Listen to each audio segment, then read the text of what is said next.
this would have been obviously the time where the Champions League final normally happens. There's been a lot of content on all the news outlets going through different incredible finals and debates on which ones are the most impressive and the most amazing. And I think the same ones come up because they just live in the memory, whether you support that particular team or whether it's whether you just watched it and just got into it. I don't know about you guys, but whenever I watch, whenever Champions League finals on, it doesn't. Obviously, it's great if your team's in it. But it's always incredible, the run-up to it. It's the biggest club game in the world as far as I'm concerned. It's just it's exciting. And but obviously, we all support teams, Manchester United, Liverpool and Chelsea in this instance, who have all been there and won it and have had incredible stories around how that achievement happened. So as the guest on today, Dev, I thought we'd kickstart with yourself as a Chelsea fan and talk about obviously 2012 and what that win meant to Chelsea and the story around it, and really just your experience of what that meant to you, and what you think that meant to the club as a whole. So take that away. I mean, some of these things, it's a once in a lifetime thing for a lot of clubs to get to a European final, to even try and win it. But it's the memory, just even living it in that moment. But let's say for us, it was the first time we won the Champions League. We'd become the first kind of British team, or the fifth team to win the European treble at the time. Obviously, I know Liverpool and Man U have done it in their own respects as well, which makes the achievements even better. But to me, getting there, it was the whole element of Bayern Munich being the home team, but it was their stadium. We're playing at Allianz Arena, and it was the first time that had ever happened as well. So it was a bit of a landmark for the Champions League, for football itself in general. And again, it was the comeback story. Bayern Munich, I would honestly say, had us over the coals the whole game, and a few times we showed with glimmers of hope. And Didier Drogba threw that header home, I was ecstatic, you know what I mean? But when he scored that penalty to win it, it was even more. It was just that feeling of kind of you overcome, but you know that yourself. I mean, obviously other finals have their own stamp, they've got their own kind of mark, but they're all unique in a sense. And like I say, it was another comeback story that I felt that it was kind of overdue, after the bitterness of the 2008, was it Man U? Yeah. Penalty shootout. 08, yeah. So, like I say, we were on the verge of it then, and obviously losing out to you guys in an all-English final, it was hard to take. But like I say, you get there in the end, you work hard and you get your rewards. And like I say, the guys came through a lot through the whole competition to actually get to the final, to be them, and they deserved the right to be there. So did Bayern Munich. I think they came to the qualifying or playoff stages to get through that year. But like I say, from that perspective, from where I was at the time, I'd love to have been there, obviously, but I think anybody would in their right mind. At which point, Dave, did you start to think you were going to win it? Or did you? Did you not? Did that happen once you did, or did you start to have an inkling? It gives you the glimmer of hope.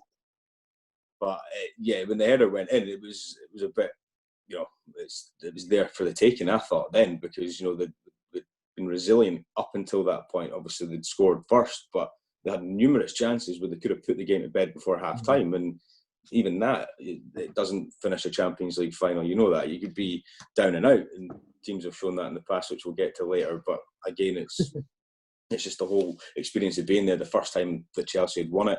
I don't think they domestically had a great time that year. They'd won the FA Cup, but like I say, that just kind of made the season. Did that not get you into the Champions League at the expense of Spurs?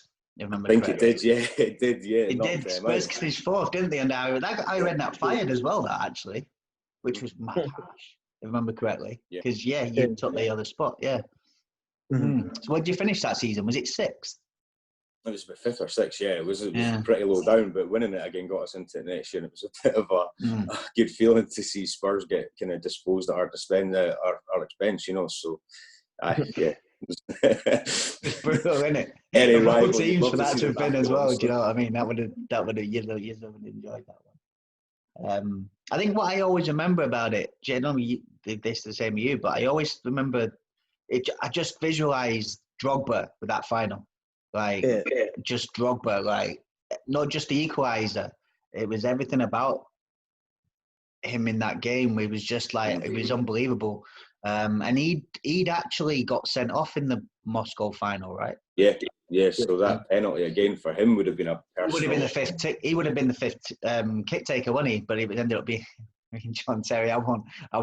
But you know, obviously, it should have been him, right? And then was he not the fifth? Was he not the fifth kick taker when you won it? Yeah. So he took the last penalty. Yeah. He scored the penalty to win it. That's kind of mad. I remember Neuer as well. Actually, Neuer stepped up second or third to take a penalty in that game.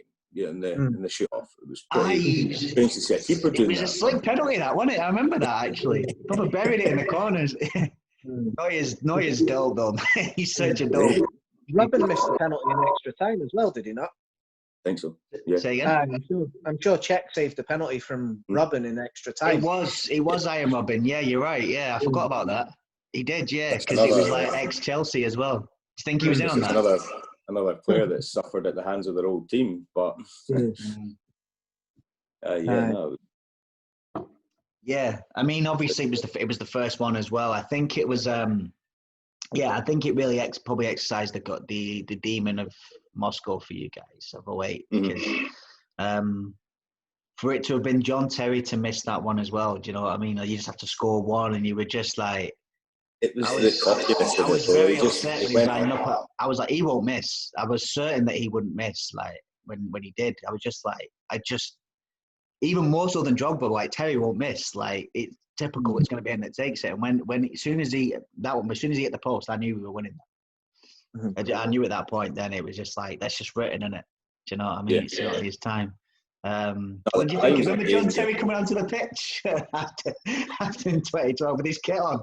He was in stand and they put the kit on and came on and lifted the trophy of the lamps. That was amazing, yeah. That was, but I mean, that whole team in their own right, like you say, they all, an individual performance, you don't want that. You want your team unit, but they all individually performed above their capabilities together. And I think that Drogba, Lampard, the usual culprits pulled that team through that result. Just kept them going. Like, keep your heads up and just keep going. And like I say, it prevails. Football's tough sometimes, and that happens. You're on top the whole game, and one small moment, and that's it. So, what did you think about what happened to Di Matteo shortly afterwards? I felt he deserved the job. Honestly, after it was a bit bitter for me, but I think the guy deserved it. After doing what he done, the FA Cup and Champions League, he deserved a shot. You know what I mean? Young manager. I know that a lot of teams are doing that now. The three captains from Ollie, sorry, maybe not captain, but Frank Lampard, Gerrard, Solskjaer, they're all managing now. There was a reason that they've gone on to continue that career. But yeah, it's scary, honestly. Okay. Yeah, man, it was a mad one for sure. Gee, tell us about 05. Pretend that I'm not bothered about it. Where to start? Just one of the craziest games of football I think I've ever seen in my life. Like, to be 1-0 down in the first minute was ridiculous. Like, even coming through the groups, we struggled. I'm sure we had to beat Olympiacos, and only just managed to do that. And then there was the ghost goal against Chelsea. Ah, yeah. Oh, mate, don't go there. That goal. I forgot about the ghost goal. Oh, shit. Yeah, that's such my bad story. That's still... honestly, Mourinho's still pissed about that today, isn't he? Yeah. Still that season, like, that team, I have no idea how we even ended up in the Champions League final. And then, did you not have to really scrape through to get into it in the first place? You had a really bad. I remember your qualifying round. You kind of did you not lose the home leg 1-0, but you'd won 2-0 over there or something? And yeah, we were struggled all the way through. Martin Gratz or somebody like that, or Genko. I don't know who it was. It was some mad. Well, I mean, we came to. I can't even remember, being honest. I think it was Gratz. Was it Gratz or somebody like this? And yeah, I think you beat them 2-1 to get through. Yeah. Same idea, yeah. I might be wrong. I'll let you continue. I might be wrong. I mean, we struggled through the group, hobbled past Chelsea. I think Anfield sort of pulled us through most of our games. Like I think the fans did more than the players in some of those games. It was just mental. And then obviously getting to the final against one of the best Milan sides I've seen That's frightening, the players that they had, wasn't it? Well, like Shevchenko was the current best player in the world at the time. Yep. They're Crespo. Strike partner was Crespo. Yeah, Kaká playing him as the 10 behind. Yeah. Like their worst player was probably the goalkeeper, which was Dida, who was a Brazilian international. Did Maldini not ping one in that game as well? Sorry? Did Maldini not get the ping a screamer in that game as well? He scored their first goal in the first minute. Yeah. Shit, man. Maldini scored in the first minute, and then Crespo like 38 or 39 minutes, and then just before half time again. At which point I was nearly ready to slit my throat and go home. But yeah, that was tough. But yeah, just Benitez did a madness at half time, changed the system, brought on Haman, and then 3 goals in 6 minutes brought us back into it. And then obviously Dudek with that double save from Shevchenko was just mental. Honestly, like everything that could have gone right for us, other than being 3-0 down, went right for us. We just managed to pull through somehow. But yeah, just an absolute roller coaster of a football match, from being like absolutely distraught at half time to being 15, 20 minutes later to being jumping around and 3-3 and we might win this. And then holding on, like I say, with that double save, and then battling through extra time and the penalties. Like that was the most probably nerve-wracking most nerve-wracking penalty shootout I've ever sat through. Even though Liverpool are usually pretty good at penalty shootouts, and having sat through plenty of terrible penalty shootouts, being English. But yeah, well, you just get there, man. We can't say anything. We need to get there. Yeah, true. But yeah, no, what a game! Absolutely brilliant. Yeah, one of the best games of football I've ever sat and watched, I have to say. But yeah. Did AC Milan not have a goal cut off as well in the first half? I think Shevchenko had one cut off as well. It was probably borderline. Marginal, but marginal. Borderline, he did, yeah. It was a correct decision, I think. But yeah. Yeah. Oh yeah. Definitely. But yeah, they absolutely pummeled us first half. Like we just had no answer for it. But I'm pretty sure it was the formation, because you played. I'm sure you played Gerrard and Alonso in a 2-man midfield, if I remember correctly, and Kewell in the hole behind. Yeah, we played like. And you've been playing Haman a lot in the season, haven't you? And you just suddenly was like, and you went and played Kewell instead. 2-4-1-1 with I think Kewell and Barros. Yeah, Kewell and Barros up top, and then Reese and Garcia wide with Alonso and Gerrard in the middle. And then Jimmy Traore, Steve Finnan, Sami Hyypiä and Carragher at the back with Dudek in goal. But yeah, obviously changing the system second half and putting Haman on Kaká sort of made a massive difference and just sort of shut off their creativity second half. Even for like, not for the entire second half, but for like 20 minutes or so, and that gave us enough time to get back into the game and sort of turn the tide a little bit. So, tactical genius from Rafa there. When I think of the way that Benitez's Liverpool, because was that not his first season, by the way? Yeah. Yeah, it was, wasn't it? Yeah, it was. So I think that became kind of a benchmark for how Liverpool sort of set up going forward. That kind of that final was almost. I said the first half was so not him to try and play. You know, when you had like somebody like Kaká doing what he's doing, and you've got Gerrard who probably wants to go forward, playing a bit deeper, and Alonso that is an incredible playmaker. Like, but he's not going to cover much ground defensively. Like he's not quick. Do you know what I mean? So yeah, to put Haman in and then have that shield was such a. When I think of the Liverpool team that developed under him to the one that I think was the best. We've talked about great teams before, haven't we? When I talked about the team that you had with Mascherano, Alonso, Gerrard, I feel that probably built from the second half of that final when they're going, okay, that's how we play. Yeah, man, it was wild. I think as an out and out like pure game, it is one of the best games the Champions League's had. As like You take out just all the drama. I mean, just as a pure game, it's up there for sure. It's not. Anytime you get a 3-3 or something like that, or a 3-2 or a 4-3, or Yeah, man. then obviously it had the drama of the fact that one team was actually 3 down and came back and was actually. I think that one's just one of the ultimate underdog stories. I think, isn't it? Because Liverpool not fifth that year. Sorry. Yeah, they were Not fifth that year. quite low.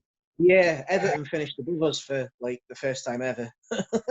They finished fourth, and there was talk of us putting them out of the Champions League because we'd won it, but they ended up letting Everton qualify for the Champions League, and we ended up. Spurs got no such luck, right? Yeah, no, they changed the rules again later on, because originally we weren't going to be getting in to defend it because we were only allowed 4 from each country, but they changed the rules to let the holders defend. Which meant that both us and Everton had to go through a qualifying round, but we got no country protection, so we could have drawn any team rather than not being able to avoid or not being able to avoid like an English team, if that makes sense. So to avoid like meltdown in Liverpool, to allow Everton and Liverpool in there, because of that, it's had a knock-on effect to see Chelsea get the better of Spurs, which I think is actually even funnier. So. Do we know any? We need to get Spurs fan on here, man. It's going to address this next time. Mash the like button. So, cool. Okay. And anything else on 05? I mean, you've kind of no. I mean, I'll get into 99, and then we can talk about them and put any others. I think 99 for me. To be honest, it's one of them years that it is just goosebumps, to be honest, for United fans, what happened in 99. There was, I think for me, what makes that final so special is because it was ridiculous to come back, to have to score twice in 3 minutes, just for pure drama and intense sort of that sheer drama and intense of being able to turn that around and do it. I mean, that year United had such a knack for doing that. I remember they did it to Liverpool in the 5th round of the FA Cup. I think it was Solskjaer then as well, actually, if I remember correctly. He'd had a knack of doing it, but it was just like, usually when it happened, it was a case where we battered teams to death, and you just knew that they were tiring and they were falling, and eventually they were gonna get that chance, and that's why they did it. But seeing that final, there was no sign of it. There was no sign of it. We just, it felt like a step too far. Like what had happened, I think a lot with so that season's mad, because first of all, the teams that we came out of a group of death that involved Bayern Munich, who we ended up facing in the final, and Barcelona, where it ended up being the final was in Barcelona. So I think that alone just had this whole kind of written in the stars thing about it. I mean, obviously Barcelona were the team that didn't get through the group of death. In terms of great games, we had the 2-3-3s with Barcelona. We had some incredible matches in that run. But in terms of when we got to that final, it was just it was Sir Matt Busby's birthday. It was in the year that it would have been, we just commemorated, again, the 30th anniversary of the Munich air disaster that season. There was so much that was just kind of written. And I think of the run as well, like we dealt with, in the quarterfinals and the semi-finals, we had the other 2 great Italian teams, the one you had in the final in 05, G, we had Inter and Juve at their primes. I remember Beckham got his revenge on Simeone in the quarterfinals. Because World Cup the summer into the season, so they clashed again, and Beckham got the better of him, and it felt like a big moment for Beckham, because he was vilified. He was absolutely getting pelters all year off everybody, wasn't he? Yeah. So to come up against him in that very same season, and then to absolutely, in fact, he skinned him to whip the ball in for the first goal at Old Trafford. So it was just such a big thing to go and and get him. And then the semi-finals. I mean, it was that great Juve team led by Zidane. It was that team, and to come through it, we were carried through it by Scholes and Keane, who both got bucked in that game, which meant they both missed the final. So we go into the final without our 2 best midfield players. So what happens then is that Beckham ends up playing in the middle rather than on the right. Giggs gets put out on the right, Blomqvist gets brought in on the left, and it's Beckham and Nicky Butt in the middle. Yeah. While on paper that's good players, it just didn't work the same as the Beckham, Keane, Scholes, Giggs. It just didn't have the fluidity. Nothing was working on the night. And when you got to the night, motherfuckers were taking victory laps and shit. Do you remember Lothar Matthäus comes off in 70th minute and he's fucking giving it all. They'd won it.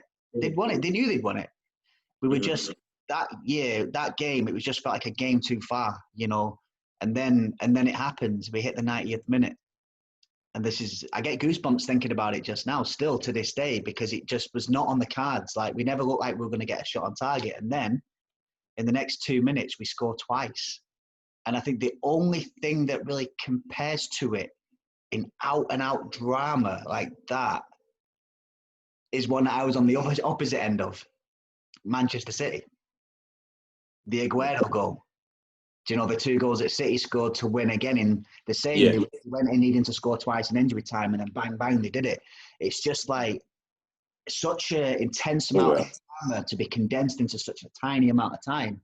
I think is just like, I get the same feeling that I get the same levels of elation when I think of the Solskjaer one of just not knowing what the fuck to do, as I feel the desolation of the Aguero one of being like, it's like a swift kick. Do you know what I mean? You're just like, It's just the same level. So I think that's that game. It's just it was the ultimate climax of what was the most magical season, where at so many points that treble shouldn't have happened. There's so many points where that could have been derailed, and somehow, well, Ferguson said it at the end: "Football, bloody hell." Do you remember that quote? That's his quote, isn't it? Just what do you say to what I've just witnessed?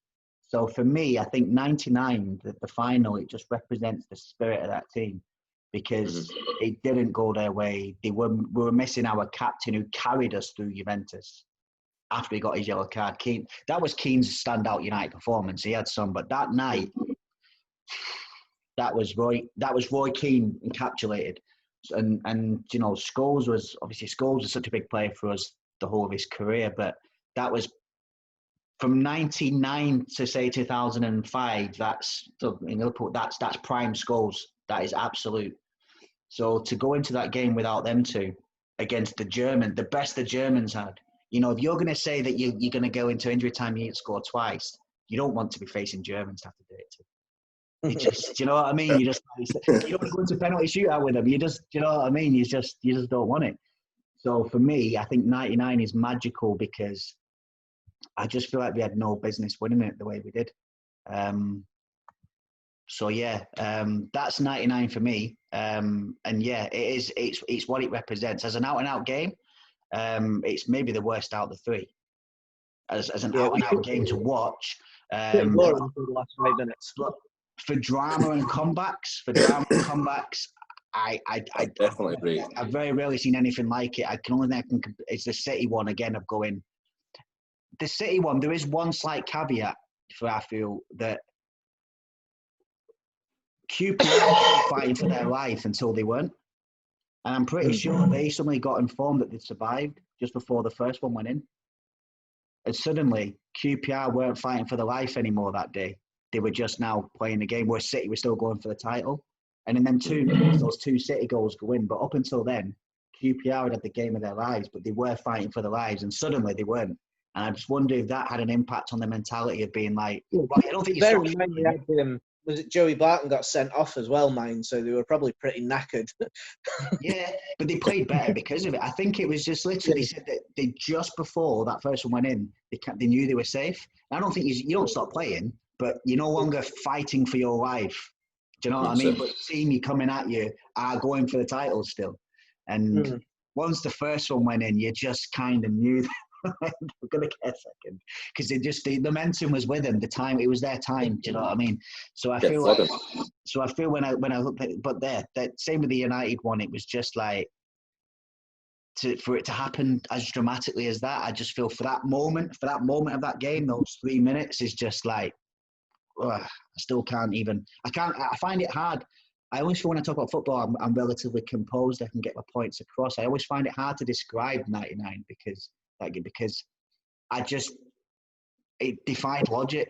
It was just, I don't know, there was something special happening. And it being on Sir Matt's birthday and what would have been the 30th anniversary of, sorry, the 40th anniversary of Munich, sorry, yeah, the 40th anniversary. So the 30th anniversary of United winning it last as well. Do you know what I mean? It's just like, there was just something about it. And also, yeah, it was just meant to be again. I feel like the way that maybe Chelsea thought in 2012 it was meant to be after what had happened in 08. There's just certain things that are meant to be. And for me, 99 represents that. It's the spirit and just refusing to die, because United had no business coming back in that game. We were... That for me, I think, kind of rubber stamped the class of '92. You know, they won the treble that year, and it was a build-up. Every single one of the players were involved, and I think that just put the icing on the fairy tale. You know what I mean? It's a great kind of set of players that Man U had at that time. They were untouchable, but again, it's their willingness to get through results, which I think helped them win that. The determination. I think you have to give a lot of credit that year to Arsenal as well. That was such an incredible team to push. I mean, that was the team that had won the double the year before. That was formed the nucleus of the team that went invincible. I think United were pushed on by having an incredible close competitor at that point. I will say that Arsenal team gave me the fear.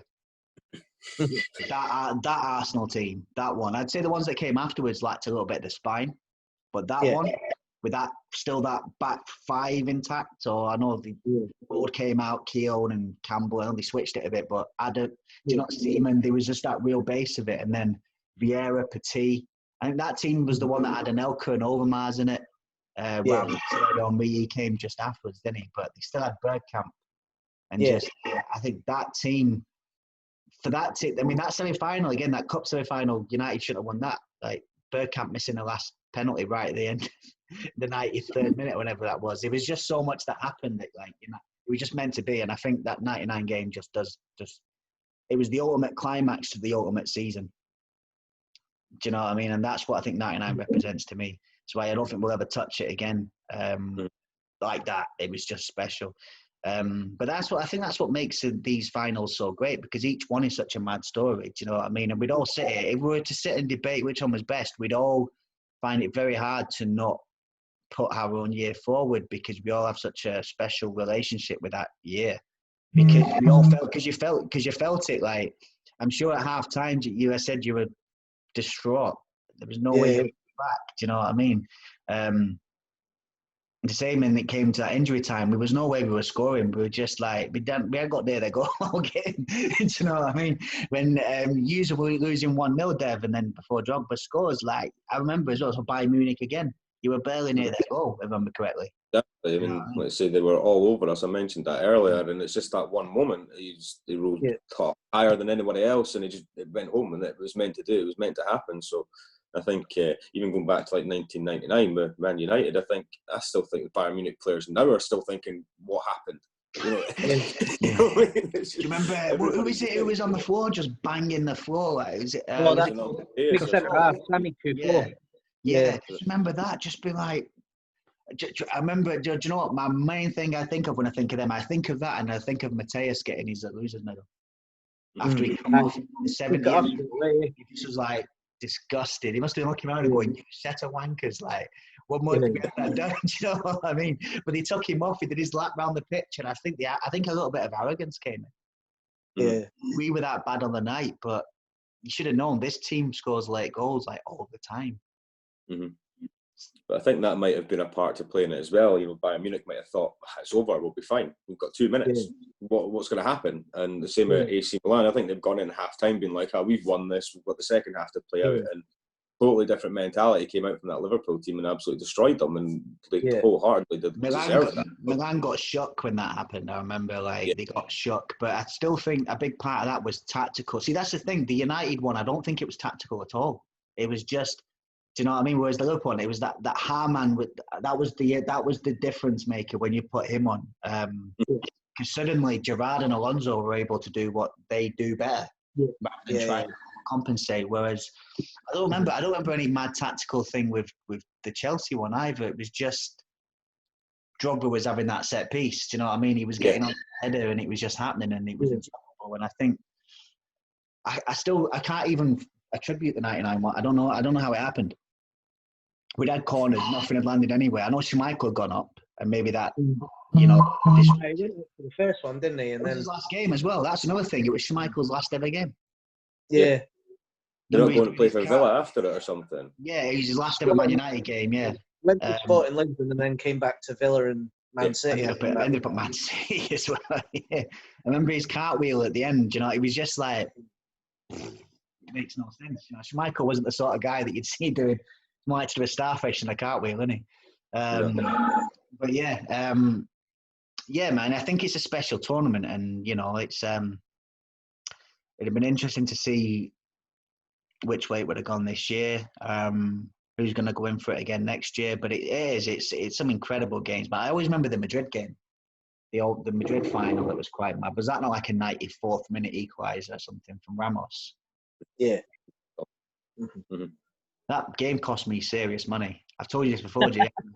I put on at the start of the season, right? I swear, I watched about 5 or 6 games in. I was like, yo, this Atleti team are brilliant.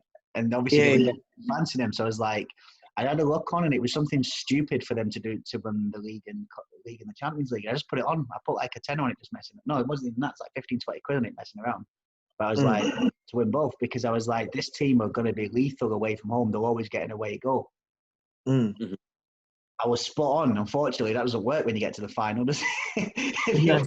doesn't. I was like, they'll get to the final. They did.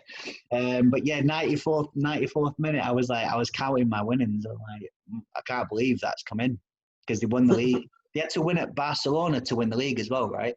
I think and they did it with Costa getting injured as well. He was obviously the best player at that point, Diego Costa. But yeah, when that went in, I just knew I was gutted, because I just knew they were going to pummel them in extra time.